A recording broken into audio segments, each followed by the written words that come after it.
Okay, on one side we have the Prime, on the other side we have the Homie. What are the key differences between the two of them? The obvious is the mid-drive on the Prime and the hub drive on the Homie. Suspension on the Homie, full suspension, no suspension on my bike. You can get the front fork suspension if you like as an option. I chose not to have it.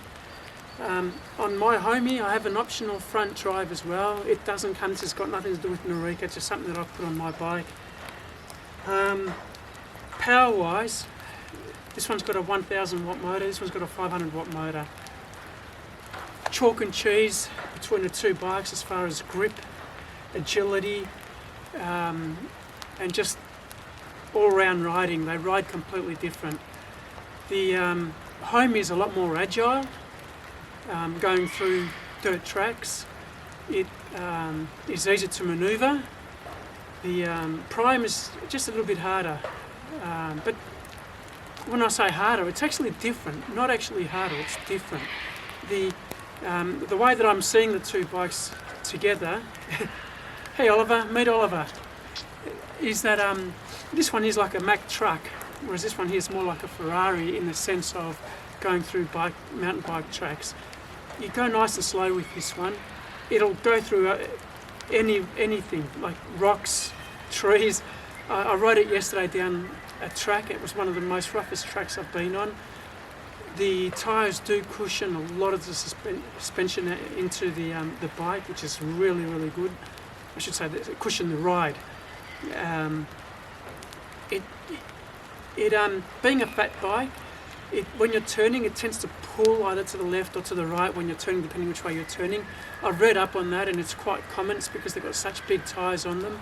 However, when you ride through mud on the Prime, it just sits on top of it as opposed to digging into it like the Homie does. The Homie's got the narrower tyres, and it digs into the ground, whereas the Prime just sits on it, and it really does grip.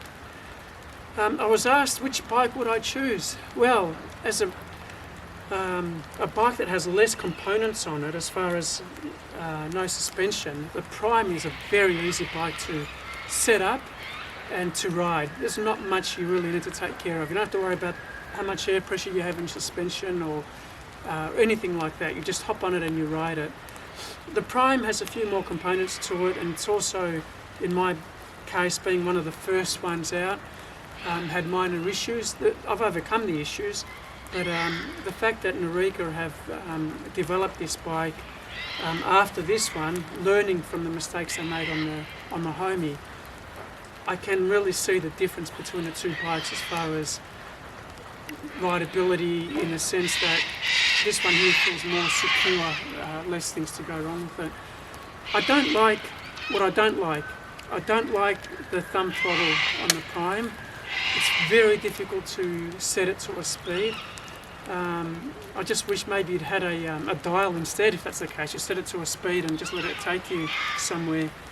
As far as the Homie is concerned, it is one of those bikes where I have taken it at a lot of places, and it's a great bike for the road. So if I want speed as far as commuting, I would choose the Homie, because on tarmac, it would be a much faster bike and more convenient bike to ride. Whereas this one here, you've got big fat tyres. Although it's faster, it's not built for speed.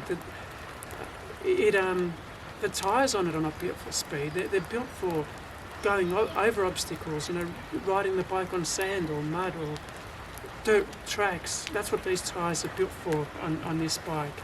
So there's no real better bike in a sense. I guess it depends on what you want to use the bike for, how good you are with maintaining your bikes and doing stuff to them. This one here, the tyres can be pumped up fairly hard, and the fact that it's got the suspension on it, it really makes a difference. This one here, if you pump up the tyres to 30 psi, it would be bloody really rough. And then actually I had them pumped up to 20 yesterday, and I thought it was too much. I actually got the front one at 5 psi, and the rear one at 10 psi, and I found that to be much better on the dirt road. However, it's not practical to ride this on a tarmac. It's just not practical. You need the air in there, otherwise you're just going to be dragging. Whereas the Homie, on the other hand, you can just leave the tyres as they are and adjust your suspension to suit.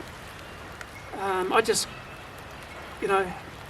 love this bike. It's in a sense where I can take it anywhere. But after riding this one yesterday on the track, this one here's a goer. It really is. It grips differently. This one here, you get a little bit more sliding on the tracks. If you hit a rock or anything like that, you're more likely to bounce or drift to one side on this bike than you are with that one. This one here, because of the wide tyres, it just hugs the ground and it grips. So even on steep hills, on this one here, the rear wheel will spin slightly, but it'll still take me up the hill. Whereas this one here, the rear wheel, once it starts spinning, that's it, I can't go anywhere. Thankfully, I do have a front drive and it helps me. So with the front drive, it makes a huge difference.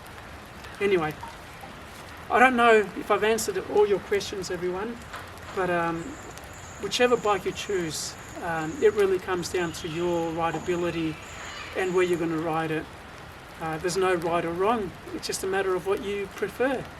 Thank you.